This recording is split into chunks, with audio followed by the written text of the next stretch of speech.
E também a questão do nosso agronegócio, muito importante de se debater, de ouvir o que os candidatos têm a falar. A China autorizou 3 frigoríficos brasileiros a retomar os embarques de carne bovina depois de uma suspensão que começou em março do ano passado, ou seja, ela durou aí mais de um ano. O anúncio foi feito hoje mesmo, durante a reunião no Ministério da Agricultura. Quem está conectado aqui com a gente para falar melhor sobre esse assunto é o ex-pesquisador da Embrapa, Evaristo de Miranda. Evaristo, obrigada por conversar com a gente. Explica um pouquinho, eu estava olhando, são 3 empresas, né, que ficavam em Goiás, outra em Minas Gerais e outra em São Paulo. O que aconteceu e o quanto a gente evoluiu nesse tempo para agora ter a liberação desses 3 frigoríficos tão importantes para a gente, hein? Boa tarde, bem-vindo por aqui. Boa tarde, Paulo, é um prazer. Olha, você reabilitar esses frigoríficos mostra, primeiro, a capacidade de diálogo direto, até de certa forma, do setor privado com as autoridades chinesas, da ABIEC, né? Isso é também, de certa forma, um atestado de qualidade sanitária da carne brasileira, da qualidade que a gente faz, né? Agora, é um pouco paradoxal, porque assim, o Brasil, ano passado, ele exportou 1,7 milhões de toneladas de carne para a China, faturou 9 bilhões de dólares. Isso representou quase metade da exportação de carne do Brasil, 48% foi para a China, certo? Só que a China, esse ano, ela estabeleceu cota de salvaguarda, né? E essa cota de salvaguarda, ela é de 1,1 milhão de toneladas, bem menos do que a gente exportou ano passado. O resultado é que agora em abril a gente já tinha atingido 70% da cota. E certamente esse mês, o mês que vem, acabou a cota. Não vamos exportar mais nada para a China, não tem como, porque a cota normal você paga 12% de impostos. Acima da cota é 50% de imposto, o que inviabiliza o negócio.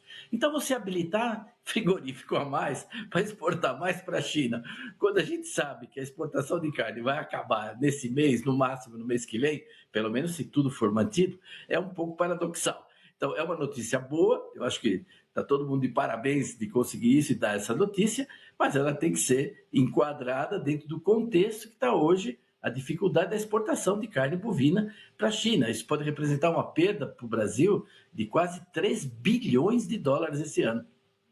É muita coisa. E por que esse impasse que a gente está tendo com a China? Logo com a China, né? É um parceiro nosso tão importante comercial. Essa restrição de importação de carne pela China, né, tem uma série de razões envolvidas nisso, mas tem também os acordos que ela está fazendo com os Estados Unidos, né, tem também outros produtores de carne, etc. Entra nesse contexto. E também ela se coloca numa posição de força para negociar, talvez, uma abertura, mas é uma redução grande, né, porque de 1,7 milhão de toneladas você cair para 1,1, e nós estamos crescendo na exportação, nós estamos crescendo na exportação de carne para o mundo inteiro. O Brasil é o maior exportador de carne bovina do mundo, né? Diante disso, o Brasil também tem que pensar por onde ele vai, porque se você não mandar essa carne toda para a China, o que você vai fazer com ela? Então nós estamos focando no mercado do México, no mercado dos Estados Unidos e certamente no aumento do consumo aqui no Brasil, né? Quem sabe vem finalmente a famosa picanha, né? Mais barata, você quer dizer? Porque às vezes quando a gente não consegue mandar para fora, fica aqui, barateia. Você acha que pode ter isso, Evaristo? Porque também é bom a gente ter alternativas, né? Como você estava falando, estava dando uma olhada, são mais de 60, são 66 frigoríficos que a gente tem aqui habilitados para aptos, na verdade, a exportar carne bovina para a China. Se a gente está com essa dificuldade de comercialização, de relacionamento, quais são as nossas alternativas? Você citou aí México, Estados Unidos. Por exemplo, o presidente Lula esteve há pouco em Washington conversando com o presidente americano Donald Trump. Pode ser por aí, de repente, porque por mais que para o brasileiro seja melhor ter uma picanha mais barata, para a economia e para o agronegócio, o melhor é realmente exportar essa carne.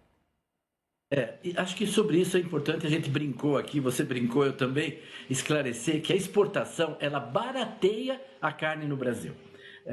Nós exportamos só 20, 25% da nossa carne. A gente consome 75% no Brasil. É assim para carne bovina, para carne suína, para carne de frango. Por exemplo, a gente exporta a quase totalidade dos pés, das patas de frango para a Ásia, porque eles consomem muito isso lá, o pescoço, etc. E menos peito, que fica aqui no Brasil. Se, por exemplo, a gente reduzisse a exportação para lá, seria desses cortes que a gente teria que absorver aqui e aumentaria, na realidade, o preço. Então, sem entrar muito em detalhe, mas o certo é que a exportação, ela ajuda, devido a uma série de cortes, uma série de coisas que são exportadas, a baratear da escala a produção no Brasil. Então, não é reduzindo a exportação que vai melhorar o preço da picanha. Mas a pergunta é muito pertinente sua. Quais são as alternativas, né? Então, nesse momento, as alternativas são realmente o México, não é? O próprio Estados Unidos, e nós sofremos agora uma restrição de novo na União Europeia. Quer dizer, a partir daqui a um tempo, se a gente não explicar algo que eles estão pedindo explicação desde 2022, e que a gente demorou muito para dar essa explicação, nós vamos também ter limitações de exportação para a União Europeia, quer dizer, suspensão total da exportação de carne para a União Europeia, antes ainda do segundo semestre. Então, é um setor que precisa ser olhado com preocupação. Tá bom que 2 frigoríficos foram reabilitados para exportar para a China. Isso dá um certo label para nós. Também é importante dizer que a gente acredita no longo prazo no agronegócio. Ninguém pensa assim, só em tática, numa reunião eu vou resolver, numa conversa, tomando uma cervejinha. As coisas não se resolvem assim. Por exemplo, a ABIEC ela assinou recentemente com um grande grupo lá da China um acordo para melhorar toda a logística da exportação de carne para lá. Quer dizer, a carne tem que ser armazenada de forma refrigerada, né? E isso nós não temos a quantidade necessária de armazéns refrigerados. O transporte também, o ideal é por trem, nós ainda transportamos em caminhão refrigerado. O nosso custo logístico na carne é muito alto. E essa empresa vai investir no Brasil para melhorar a nossa logística. Então, isso são trabalhos de médio prazo, né, que nós estamos fazendo, mas é um setor muito dinâmico esse. O Brasil é realmente top mundial na exportação de carne, né? Mas tem que procurar alternativas, que pode ser que a China não melhore, ela mantenha essa cota de restrição com o Brasil no segundo semestre. Se assim for, não vamos exportar mais nada esse ano de carne para a China. Você acabou citando a questão da União Europeia. Eu acho que o Brasil tem até 3 de setembro, se eu não me engano, para se adaptar. É uma questão de um controle de uso de antibióticos, né? Agora, como é que funciona, assim, Evaristo? Porque, na verdade, mesmo sendo um setor em que os países têm, muitas vezes parece que as especificidades são um pouco diferentes, né? Como essa questão agora da União Europeia. Como que a gente faz, sendo um país tão importante nesse setor, para se adaptar? Porque a gente sabe que é um setor muito tecnológico, avançado, com bons profissionais. Agora, como é que consegue correr contra o tempo para fazer essas adaptações que são necessárias? Nós estamos até razoavelmente qualificados nisso. Você colocou um assunto que muita gente não dá atenção. É muito diferente, por exemplo, a Europa exportando e o Brasil exportando. A Europa, ela tem toda uma tradição, ela fala assim, ó, eu tenho esse tipo de carne, você quer? Quer. Você não quer, problema seu. Custa tanto, é desse jeito. É muito assim, a Europa. O Brasil não.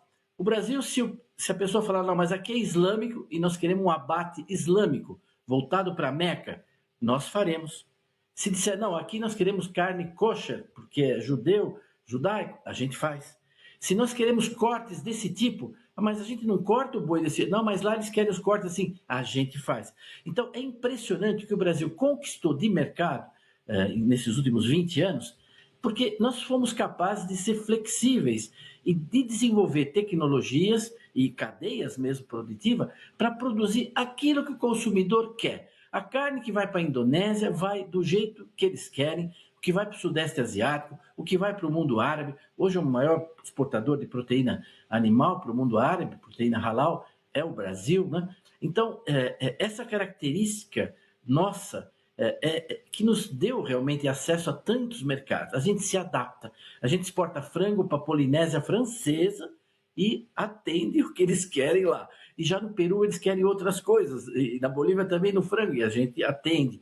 Então, eu acho que esse setor não vai ter muita dificuldade de se organizar para responder a isso. Tem que olhar um pouco o caso dos suínos, enfim, tem algumas coisas a serem olhadas, mas o que faltou foi, como isso tem que ser uma resposta de governo, né?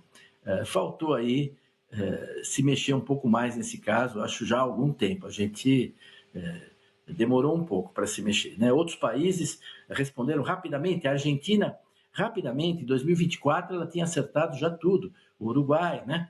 E o Paraguai já tinha aprovado antes de sair essa exigência que eles estavam ok, né? E nós estamos atrasados nisso. É um pouco chato para nós, porque é um país tão grande, tão exportador, como você mesmo colocou, não é? Ser pego assim numa dificuldade dessa natureza. Mas eu acho que a gente vai dar conta disso, sim.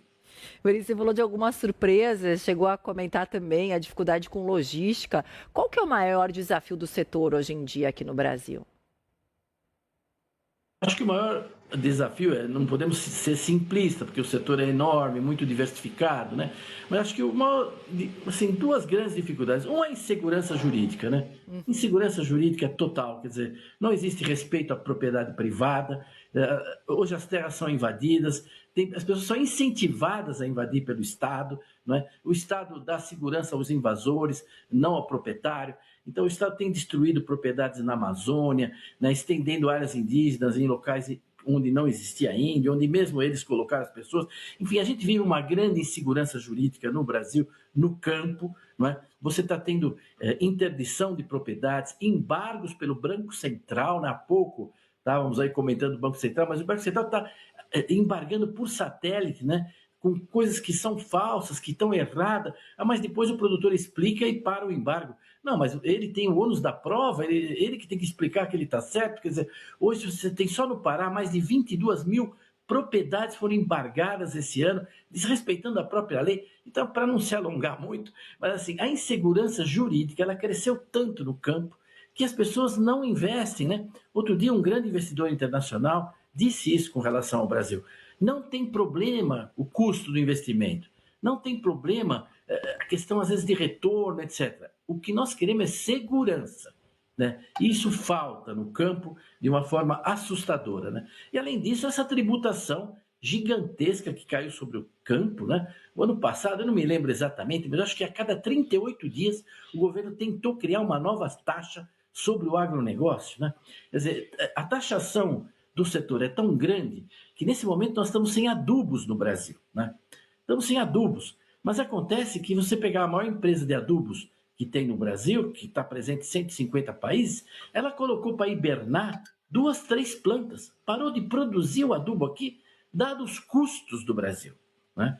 Na produção de fosfato, em Araxá, também faz um mês a empresa parou de explorar fosfato, dada a taxação e as dificuldades também com o meio ambiente. Nós temos uma mina lá em Altazes, 130 quilômetros de Manaus, que produz potássio, a gente importa 90 e poucos por cento, ela poderia abastecer 40% do mercado, e quando ela está pronta para começar, foi embargada, não é? Está parada por causa de uma petição de meio ambiente do Supremo, uma decisão unilateral. Então, é muito difícil hoje o agronegócio, que precisa de segurança, né? Trabalhar nesse contexto. E as empresas que giram em torno dele, as indústrias, muita gente na cidade acha, mas esse é o problema lá dos fazendeiros. Não, não é, isso bate nas cidades das indústrias, né? Acho que esses são dois grandes problemas, sabe? A carga tributária com toda a burocracia e, do outro lado, a insegurança jurídica. O resto o agronegócio faz, ele dá conta. Ou se dá. Evaristo de Miranda, muito obrigada por ter conversado com a gente por aqui de novo no Tarde Band News. Até a próxima. Obrigado, Paula.